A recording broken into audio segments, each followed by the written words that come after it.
Dis donc, je me ferais bien un petit pink martini, moi.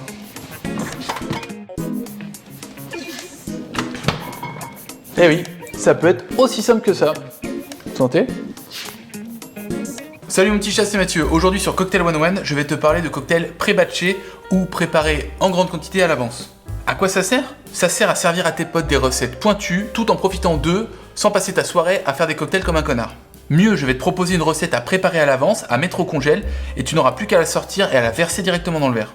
Pas de mélange, pas de dilution, juste à servir et c'est bon. C'est génial, non? Allez, abonne-toi en cliquant juste ici, reste avec moi jusqu'à la fin pour la cerise sur le cocktail et c'est parti. Préparer ces cocktails à l'avance, c'est une bonne idée. Il y a des subtilités pour le préparer à grande échelle, mais ça se fait. Le niveau du dessus, c'est de les préparer de manière à ce qu'ils soient prêts au sortir de la bouteille, avec la bonne dilution et à la bonne température. C'est là que tout le monde peut ne pas être d'accord. Par exemple, ta margarita, tu as beau la préparer à l'avance, si tu lui mets pas un petit coup de shake, il n'y a pas déjà le chaud autour de ça et surtout, tu vas pas donner la bonne texture. Aujourd'hui, je prends le parti du prêt à servir, mais promis, je ne te présente pas de margarita. Allez, on rentre dans le vif du sujet. Donc, pour préparer un cocktail en batch, il ne suffit pas malheureusement de multiplier les quantités par le nombre de personnes à servir. Ça fonctionne pas comme ça serait trop simple. En fait, ce qui se passe, c'est que les bitters, les sirops, le citron vont avoir tendance à prendre le dessus quand tu augmentes les quantités. Pourquoi? Pas sûr de la réponse. Mais j'imagine que tu as toujours des petits déséquilibres quand tu sers un ou deux cocktails que tu ne vas pas sentir et qui vont être en fait exacerbés quand tu vas augmenter les quantités. Toujours est-il que, par exemple, si tu veux adapter un cocktail en punch, eh ben c'est pas si évident que ça. C'est pas le sujet du jour, ça fera sûrement d'ailleurs une très bonne vidéo, mais c'est pas le sujet du jour. Aujourd'hui, je te sers un cocktail pré-batché et prêt à servir. Ça veut dire quoi, prêt à servir? Donc non seulement la préparation des ingrédients est faite, mais en plus, ton cocktail est déjà refroidi et dilué. Tu n'as plus qu'à le servir dans le verre de service. Ah bah ouais, c'est bon, tu l'as juste foutu au frais, quoi. Et non, Kevin, parce que quand tu vas préparer ton cocktail, tu vas pas juste le refroidir avec ta glace, tu vas aussi rajouter de la dilution. La dilution, je t'en ai déjà parlé un certain nombre de fois, c'est l'eau des glaçons qui va fondre pendant le processus de préparation. C'est très important parce que c'est un élément du cocktail à part entière. Sans cette dilution qui doit évidemment être contrôlée, ton cocktail va être déséquilibré. Et ça dépend aussi du cocktail, on parle de 10, 20, 30% de dilution, ça dépend. Au shaker, par exemple, tu vas diluer plus qu'au verre à mélange, entre autres différences évidemment, c'est pour ça que la manière dont tu le prépares est très importante. Toujours est-il que pour avoir un cocktail prêt à servir, il faut que tu aies préparé tes ingrédients, que tu les aies mis au frais, mais surtout que tu aies intégré cette dilution et donc que tu aies calculé le volume d'eau à rajouter dans ta bouteille. Bon, tu penses qu'on a fait le tour, mais il reste encore une grosse problématique. Un cocktail, quand tu le prépares, il est en dessous de 0. Et donc, tu vas pas pouvoir simplement le mettre au frigo, il va falloir le mettre au congélateur. Le congélateur, il est à moins 18 degrés, et à moins 18 degrés, il y a quand même pas mal de choses qui gèlent. Il faudra donc garder un taux d'alcool suffisamment important pour que, à moins 18, ça ne gèle pas. Et le taux d'alcool qui ne gèle pas à moins 18, c'est au-dessus de 30 degrés d'alcool. Donc pour les long drinks, c'est mort, parce qu'ils sont rallongés à la flotte, ou au jus, ou sous ce que tu veux, et ça va geler quoi qu'il arrive. Il faut donc des cocktails assez forts en alcool, pour lesquels on va pas se ressortir un glaçon du congèle. Allez, on s'y jette. Aujourd'hui, je prépare le Pink Martini que je t'ai présenté déjà dans une vidéo il y a quelques semaines. Pourquoi le Pink Martini? Parce que je l'aime bien et que j'ai une grosse soirée qui va arriver et il faut que je batche. Pour faire le Pink Martini, il te faut du gin à la fraise, de la liqueur de cerise, du vermouth dry et du bitter à la cerise. Pour faire du gin à la fraise, facile. Tu prends 400 g de fraises que tu fous dans 70 centilitres de gin, tu le laisses dans un tupperware ou autre pendant 48 heures, tu filtres et tu remets ton gin dans la bouteille. Je t'explique tout le process dans la vidéo du Pink Martini.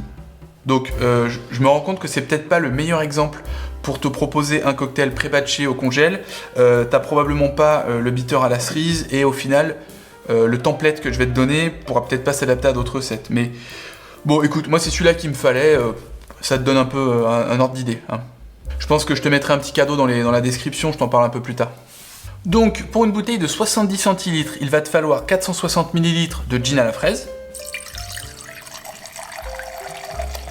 Donc j'ai récupéré 460 ml, j'ai vidé ma bouteille dans une autre bouteille, et là, du coup, je vais faire ma préparation dans celle-ci.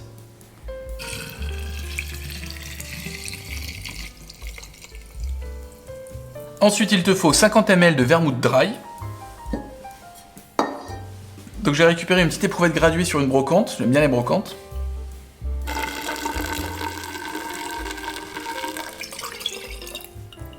50 ml de liqueur de cerise, donc je te renvoie la vidéo sur le Pink Martini. Prends pas du marasquin, tu prends de la liqueur de cerise, la vraie cerise, le fruit, hein, pas le noyau. Moi j'ai trouvé ça hop, dans un magasin portugais, dans un supermarché portugais. Voilà, c'est très bien, c'est sympa, ça a vraiment le goût de cerise, c'est très bon.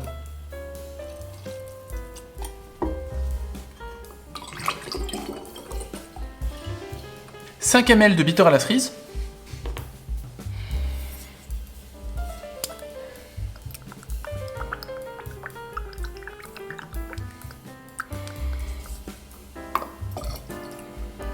Et tu rallonges jusqu'en haut de la bouteille avec de l'eau, soit à peu près 135 ml.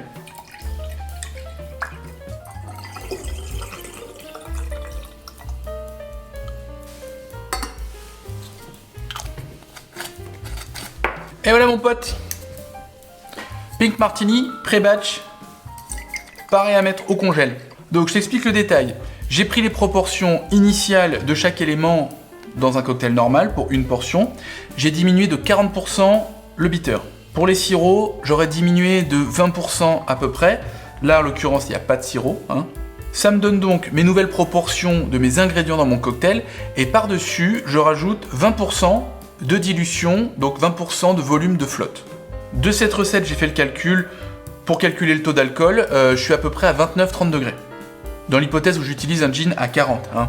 Là, le Tanqueray, il est à 43,1, ce que dit la bouteille.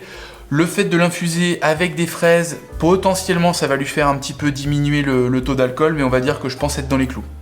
Ensuite, tu fais ton produit en croix sur les proportions pour que ça rentre dans une bouteille de 70 centilitres. Et voilà, au congèle.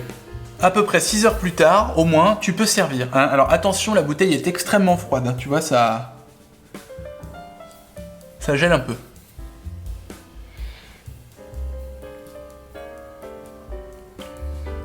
C'est très bon. Et alors du coup là, on a quand même un cocktail qui est à moins 18.